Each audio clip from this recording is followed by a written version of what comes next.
মৌরিন চ্যানেলে আবার আপনাদের সবাইকে স্বাগত জানাই। চলুন আজকে করে নেব পনির বাটার মশলা। এখানে আমি আশীর্বাদের পনির নিয়েছি 200 গ্রামের। আপনাদের যেরকম লাগবে বাজার থেকেও কিনতে পারেন, প্যাকেটের পনিরও কিনতে পারেন। আর এখানে আমি একটু দুধ জাল দিয়ে নিয়েছি। আর বাটার মশলা যেহেতু বাটার তো নিতেই হবে, বাটার নিয়েছি। এখানে একটা মাঝারি সাইজের পেঁয়াজ 4 ভাগ করে নিয়েছি, 4 কুচো রসুন নিয়েছি, গরম মশলা আছে, এখানে কাজু বাদাম আর টমেটো। এই সামান্য উপকরণ দিয়ে চলুন কিভাবে বানাবো আমি পনির বাটার মশলা আপনাদের দেখাই। আগে আমি পেঁয়াজ, রসুন, কাজু বাদাম আর টমেটো পেস্ট করে ফিরে আসছি। আমি পেস্টটা ফাইন করে বানিয়ে নিয়েছি। এর মধ্যে আমি কাশ্মীরি লঙ্কার গুঁড়ো অ্যাড করে দেবো, হলুদ দেব না। আর আমি পনিরটাতে একটু নুন আর কাশ্মীরি লঙ্কা একটু ভালো করে মাখিয়ে নেবো। আমি একসঙ্গে দেখুন এটাকে ভেজে নিয়ে তারপর কাটবো। আপনারা ছোট ছোট করে কেটে নিয়েও ভাজতে পারেন, আমার এটা সুবিধে হয়। অনেক সময় ছোট ছোট করে কাটলে লেগে যেতে চায়, ওই জন্য আমি একবারে ভেজে নিয়ে তারপরে কাটবো। এইভাবেও আপনারা করতে পারেন, সুবিধে হবে। দেখবেন আজকে আমি কিরকম অল্প তেলে আপনাদের বাটার মশলা, পনির বাটার মশলা করে দেখাবো। গ্যাসে একটা ফ্রাই প্যান বসিয়ে দিয়েছি, একটু সাদা তেল দিয়ে দিয়েছি।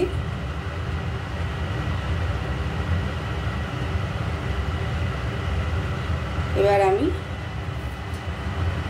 এই পনিরটাকে একটু ভেজে নেব। খুব চটপট তৈরি হয়ে যায়।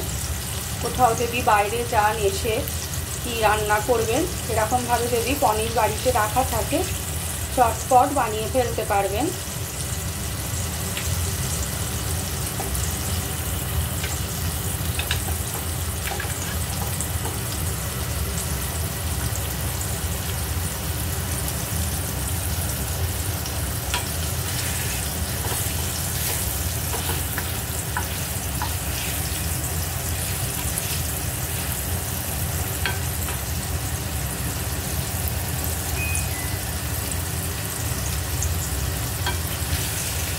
পনির বেশি ভাজবেন না, বেশি ভাজলে আবার শক্ত হয়ে যায়। উল্টে দিলাম। দেখুন পনিরটা আমি ভেজে নিয়েছি। এবার আপনাদের পছন্দ মতো আপনারা পিস করে নেবেন। আমি একটু ছোট ছোট করে পিস করব। আপনাদের যেরকম খাবেন সেরকম পিস করবেন।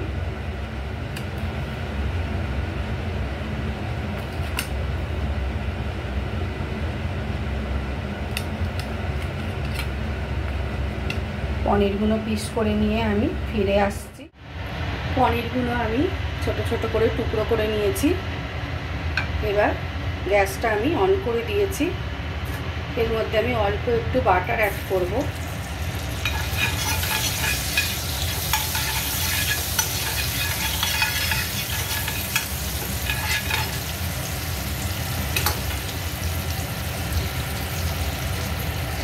একটু গরম মশলা ফোড়ন দিয়ে দেবো।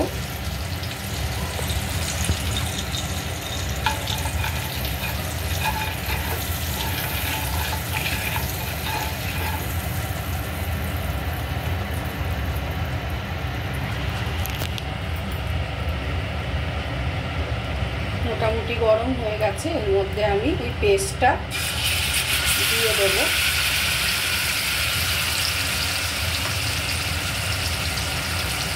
দিয়ে এটা ভালো করে আমি কষবো।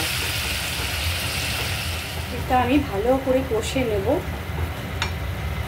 যেটুকু আমার জারের মধ্যে ছিল একটু জল দিয়ে ধুয়ে দিয়ে দেবো।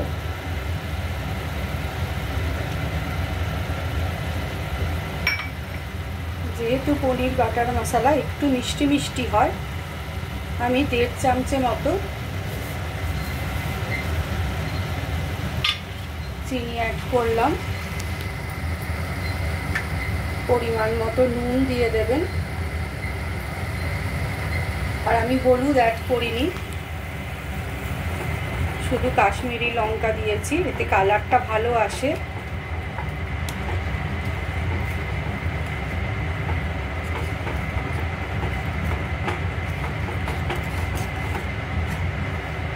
আমি ভালো করে এটা কষবো আদা যতক্ষণ না পেঁয়াজের গন্ধ সব গন্ধগুলো ভালো করে, মশলার গন্ধগুলো চলে যায়, ততক্ষণ এটা তেল ছাড়া অবধি আমাকে কষতে হবে।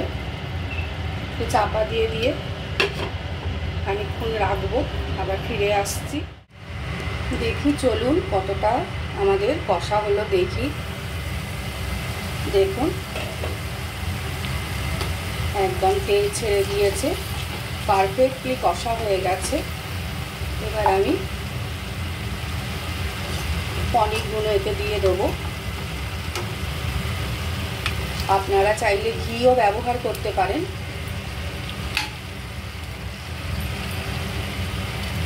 আমি আর ঘি ব্যবহার করিনি। একটু মিলিয়ে নেব পনিরটার সাথে মশলাটা।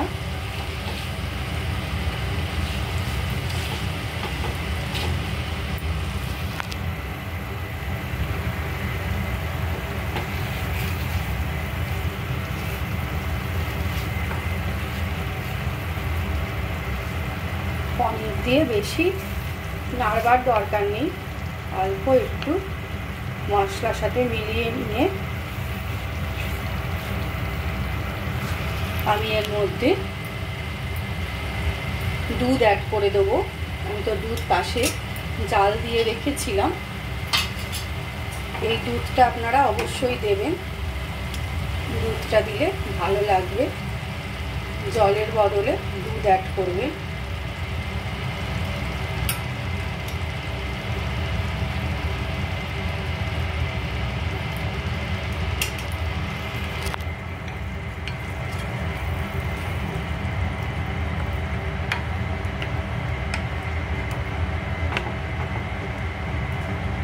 যেরকম গ্রেভি করবেন সেরকম দেবেন বুঝে আপনারা।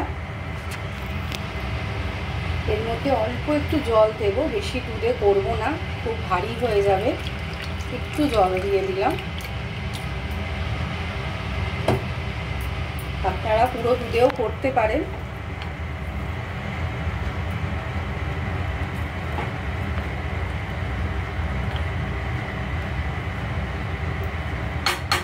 এবার আমি এটাকে একটুখানি চাপা দিয়ে মিনিট 5 মতো রাখবো। 5 মিনিট চাপা দিয়ে এটাকে একটু ফুটতে দেবো। চলুন দেখি কতটা হলো আমাদের।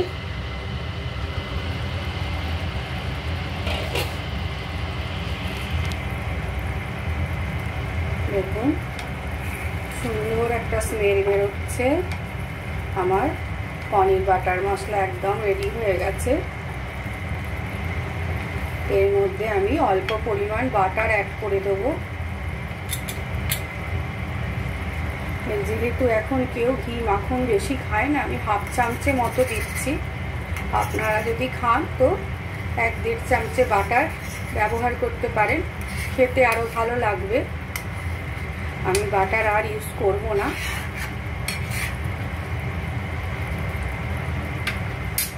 আমার হয়ে গেছে একদম। আমি একটুখানি গ্রেভি রাখবো, একটু চাপা দিয়ে আমি 5 মিনিট মতো রেখে দেবো গ্যাসের ফ্লেমটা অফ করে। তারপর 5 মিনিট বাদে ফিরে আসছি। চলুন দেখি কত দূর হলো।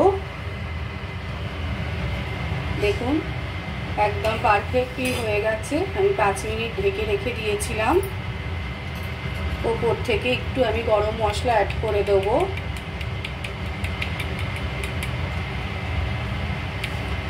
আপনারা এইভাবে বানিয়ে রুটির সাথে, পরোটার সাথে বা পোলাওয়ের সাথে খেতে পারেন, খুব ভালো লাগবে। যদি আমার রান্নাটা ভালো লাগে লাইক, শেয়ার, কমেন্ট করে দেবেন। আর অবশ্যই আমার চ্যানেলটাকে একটু সাবস্ক্রাইব করে দেবেন। ভালো থাকবেন, সুস্থ থাকবেন। আমি নতুন রান্নার রেসিপি নিয়ে আবার ফিরে আসছি আপনাদের কাছে। টাটা।